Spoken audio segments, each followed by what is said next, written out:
So let's create our own stack. So I'm going to go back to custom style. Okay. And the first thing we've been talking about is the ray trace engine. So I'm going to go over to ray tracing. And what's nice about this is you can actually go by category, right? So we've got, lighting effects, architectural effects, that's at 2 point, or you can actually search. So if I search for ray, we'll see ray tracing here. So I'll click this, and that's going to switch the engine over to ray trace mode. And what this is asking for is samples and bounces. Basically, the higher the numbers, the higher the quality, but the longer it'll take to render, okay? Generally, I keep this around 100 plus, and you'll notice if you change the preset, you'll kind of see that happening automatically, right? So they're automatically moving these up. So samples, it's basically the amount of passes they'll do to refine the image. I think 256 is way too high. It's just like it takes way too much time to render out, but the quality is nice. Bounces, this is going to calculate how many times the light bounces off of a surface. This can go on infinitely, so it's good to cap it. 7 is totally fine, but I'll lower this just a little bit to 128, just so we can do draft renders. If we want more realistic renders, we can easily go back and improve this. So I've done that. I'm going to add in real skies, right? Because we want realistic lighting. So I'm going to grab that, and I'm going to find an HDRI that looks great. So I personally like these cloudy ones just because it adds some detail up here, and it helps soften up the light a little bit. Okay, so it looks a little gloomy, so let's find something a little brighter. Let's go with this. Okay, and the trick is I want the light to be coming from here. That way this side is illuminated, and there's not too many shadows on our building. So I like this. I like that I'm getting some shade from here, right? It's adding some interest here. And I'm just going to increase the sky brightness a little bit.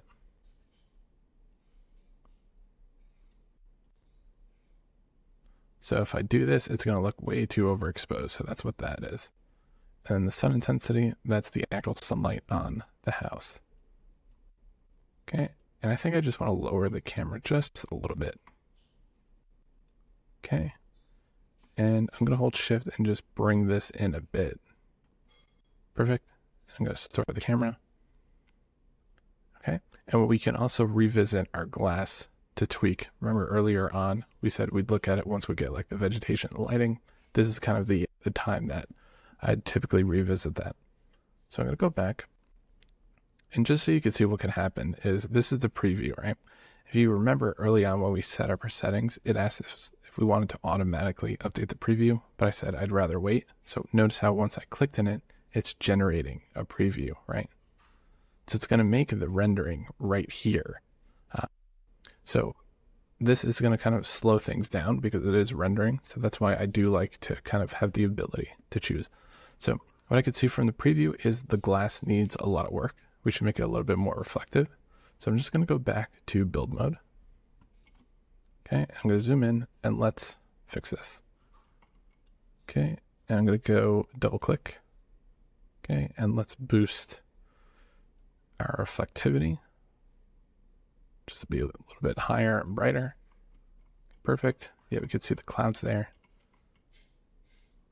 Okay. Raise the transparency a bit.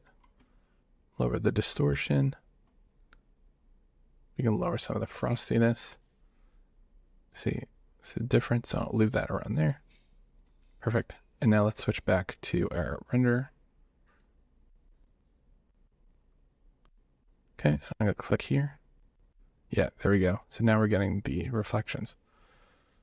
So there's something weird going on here, right? We've got some odd blue here, and it looks like our glass is a little too wavy, right? So let's go in and let's see what's going on. Going to lower the distortion a bit and lower the relief.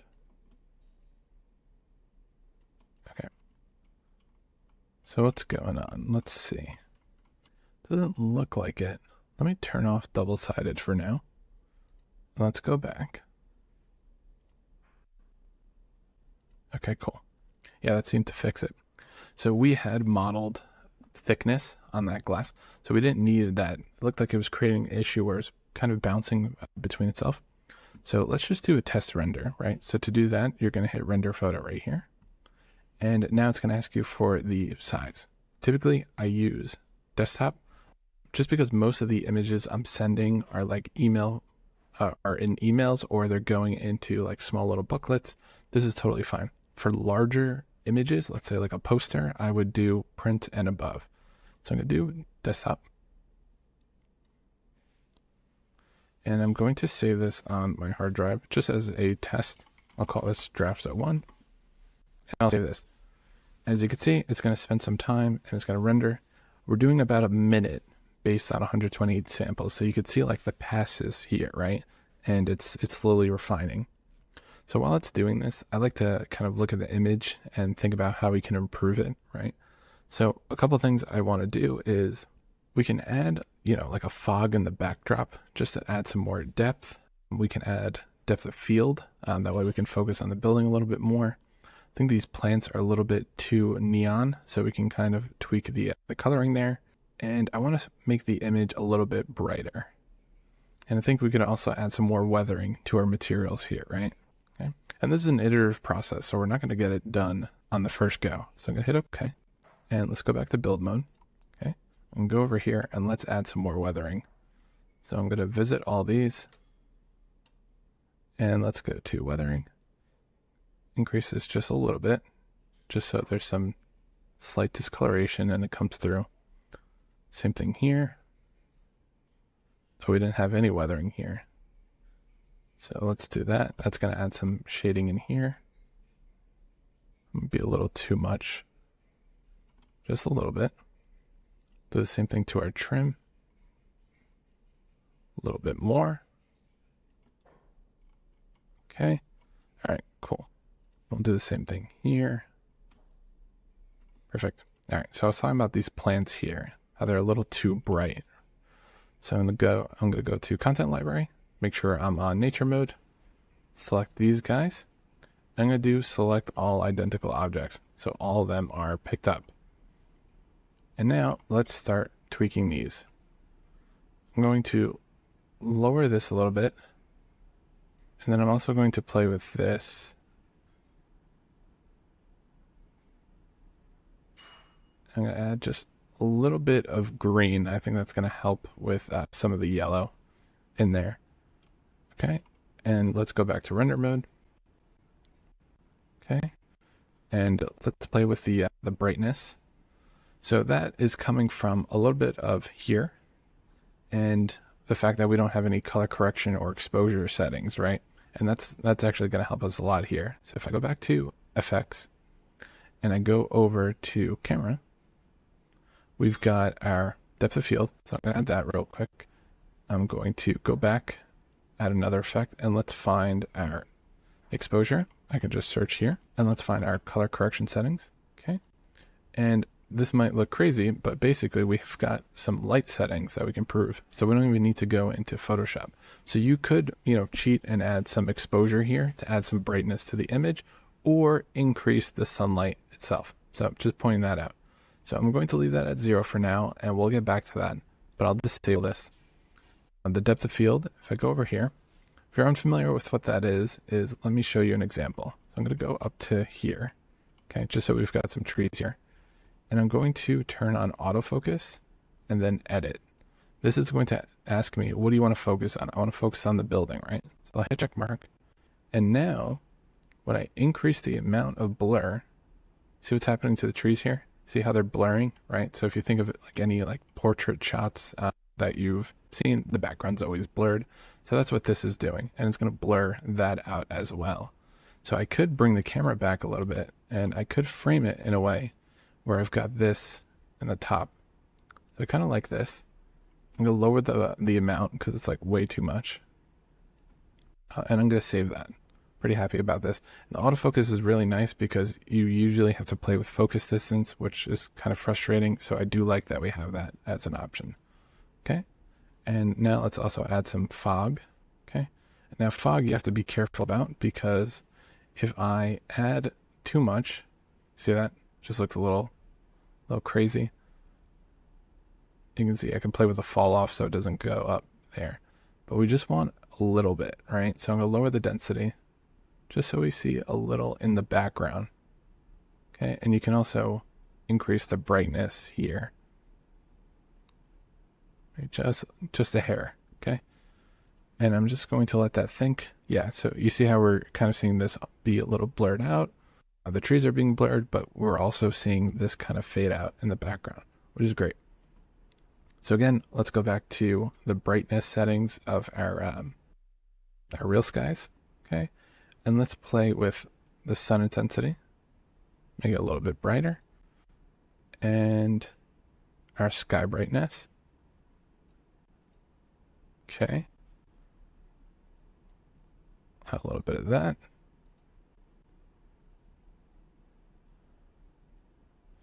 And the background, yeah, you see what's happening here? We don't want it to be too bright where it just like blows out our windows. But this is looking better. I'm pretty happy with this. I like that we're getting the shadow cast here. It's great. And now I'm going to go over to color correction. You really want your lighting to do a lot of the work first and then go in. So here we've got our exposure settings. If I have it auto exposed, see what it's going to do? It's going to do a lot of that lifting for us so we don't need to calculate it, but I'm just going to increase it somewhere around there, right? Okay. And you can see the weathering's coming through nicely. Here we can play with the temperature. So this is, warmer or cooler. We'll make it a little warm. Tint, I don't recommend playing with. Contrast, adding contrast to the image. I think in general, more realistic images have kind of like a cinematic kind of look, which comes from your contrast. The highlights, so this is how bright the whites are. You see that? So that's somewhere around there. Midtones, say, we can leave that. It really depends on the focus, right? We want our building to shine, so I might lower those just a bit. Shadows, right? How dark or light our shadows are. Fine bringing them down a bit. The gamma, which is overall brightness, right? Bring that somewhere in there.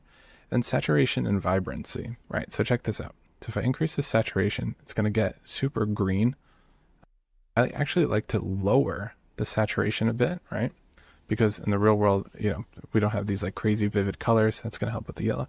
And I actually kind of counteract it a little bit with vibrancy, right? So if I make saturation 100%, you can see what's going on, right? It's adding a lot of color up here. So I'm going to go a little bit here, go a little bit there, but not too far. Otherwise it just dulls the whole image. Okay, let's click this. But you can see, in just like a couple minutes, like the difference that we've done by adding the depth of field, the weathering, we changed the lighting settings and everything. So what other things can we do? I don't like how much greenery or how much grass I have here. So I have two options. Either I can add, some more plants here or more details, or I can just zoom in my focal length. So I might do that just so there's less of that. Okay. Do something like that and then save that. Okay, perfect. That's looking great. We've got our fog working. We've got this. Maybe I lower the weathering a little bit on the roof and then add some more to the shingle. And then maybe add a little bit more to the vinyl siding, right? So we've got a couple options here. I can also lower the blur a bit, but you can see this is really iterative. It's like once you think you're in a good spot, you revisit it and you think it makes more sense to tweak. Nothing wrong with that, right? So I'm going to go back to build mode. Okay, let's lower this a bit. Okay, and then what do we got here? Let's all make this the same, around 8. Okay, this I'll boost a little bit.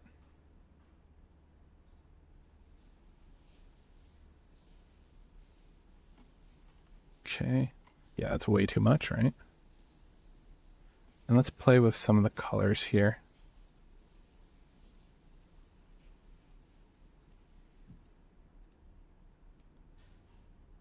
Yeah, we'll leave that there at like 20-ish.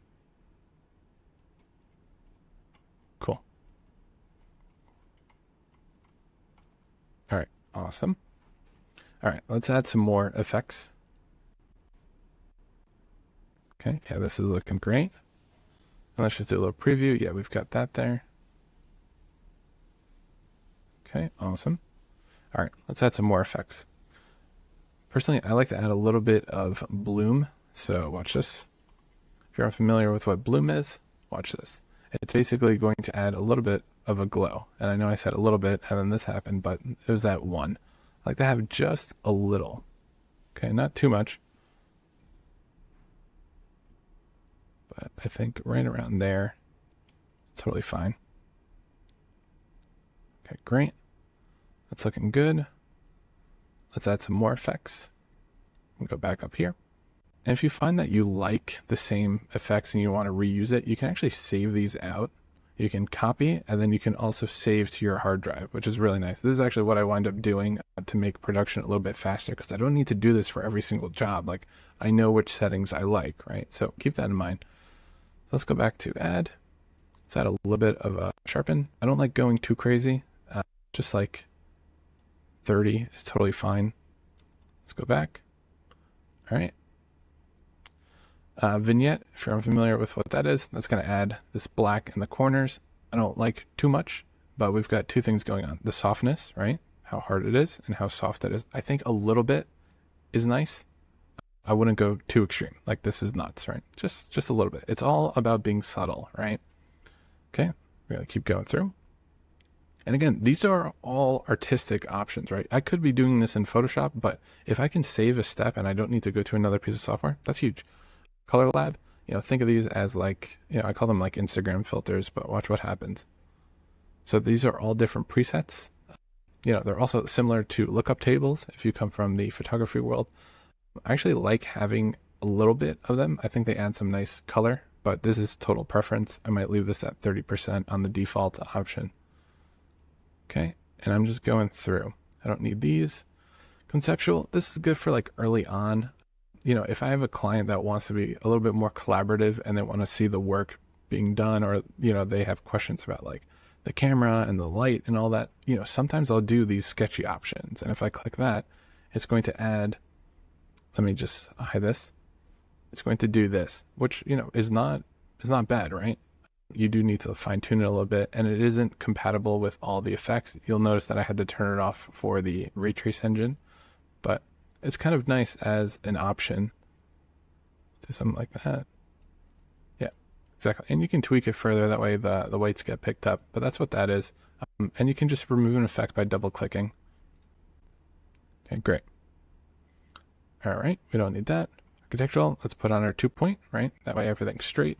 We're not going to notice too much of a difference because of the angle we're on, but remember, if I were doing something like that, it would be a big difference. So I'm just going to restore. Right now, this is called Photo 1, the image. I can actually just go up here and rename this to angled front elevation.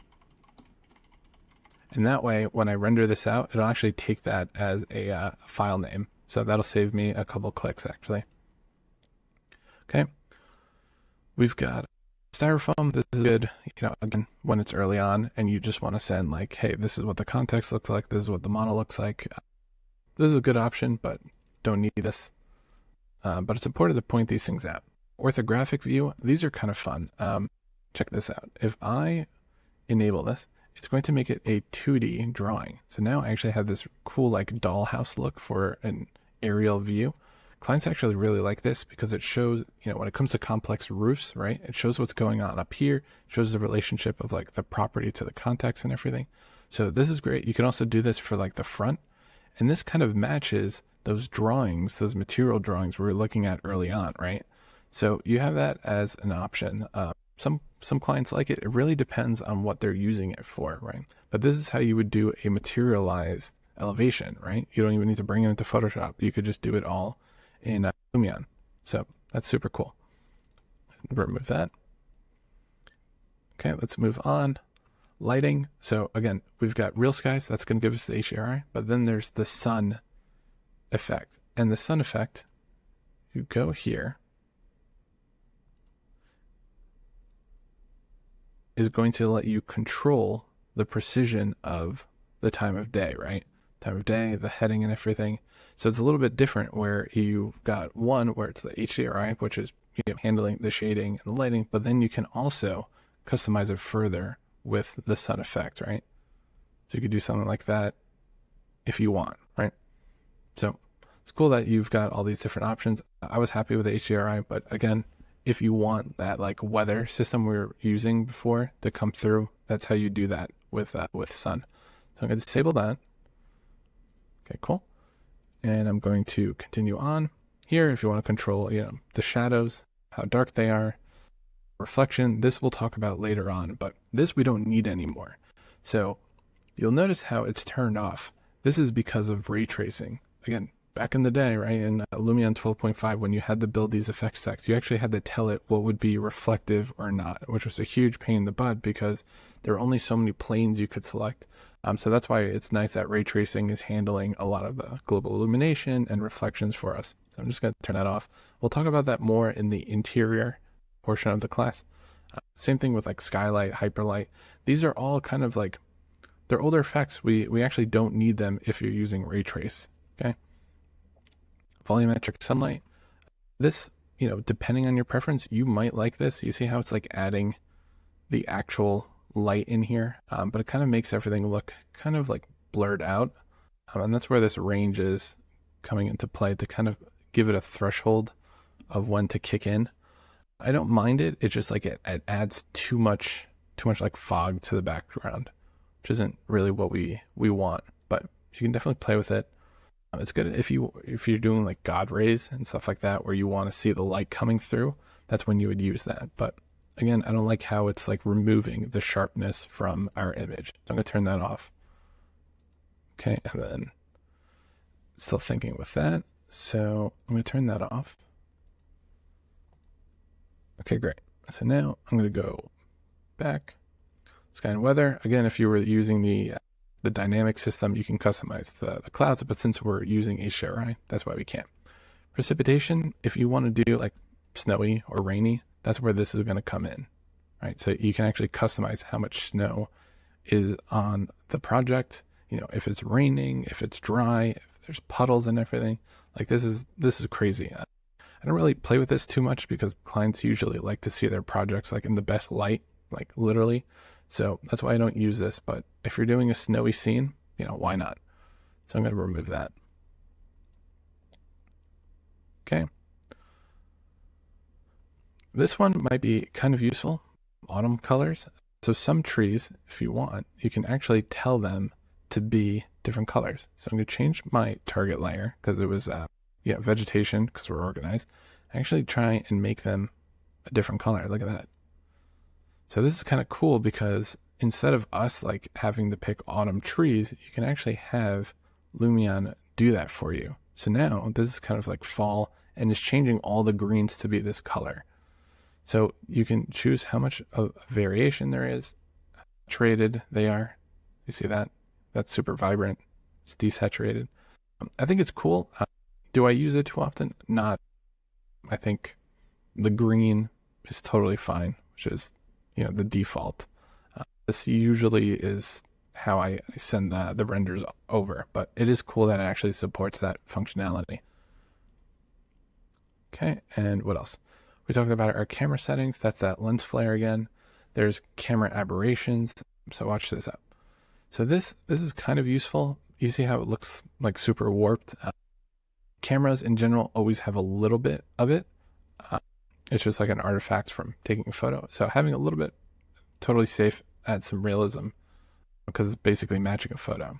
Animation, we'll talk about this in the animation portion. We've got more artistic settings. If you want watercolor or paintings, you could do that. And, these are some of the settings we were talking about before about sharpening, analog lab, and all that.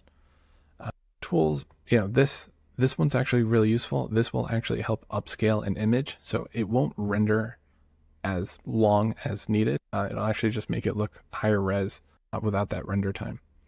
So these right here, these are super useful when it comes to actually like hiding things. So layer visibility, you can tell it which layer should be on and off. And why would you use this? So you have design options, right? You only want design option 1 available, right? So that's why you would use this. since we have only 2 layers here, that's totally fine. I don't need that. Variation control. In a model, you can actually upload a variant of it. So let's say I've got this material option. I can actually go in and tell it, no, I actually want another version. So let me go here and switch to imported models. Right down here, that's the variation control. So if I wanted a different facade option where it's like gray or something, that's where this would come into play. And then I can have a gray option and a white option. And with that setting I was showing you, you can actually switch between the two. So that's kind of nice to have if you need that. So that's why it's asking for a target option, a target object, and then the variation. So you can tell it which one to choose. So that I actually use a lot because clients are always like, oh, we've got option A and option B. Can we see both of them? I'm going to turn that off. Okay. And then near clip plane. So you see how I've got this tree here? Let's say I didn't want it. That's going to chop it out of the way. So let me give you another example. See how it's removing anything that's near the camera? So that's what that's doing. Great. Awesome. And that's it. Those are the main effects that we'll use for exteriors, right? So I know it seems like a lot, but a lot of this is actually stylization, right? The core effect we need is just ray tracing, right? Ray tracing is going to give us high quality reflections, lighting, and everything. This is all just to make our life easier, right? Near clip plane to remove anything close to the camera.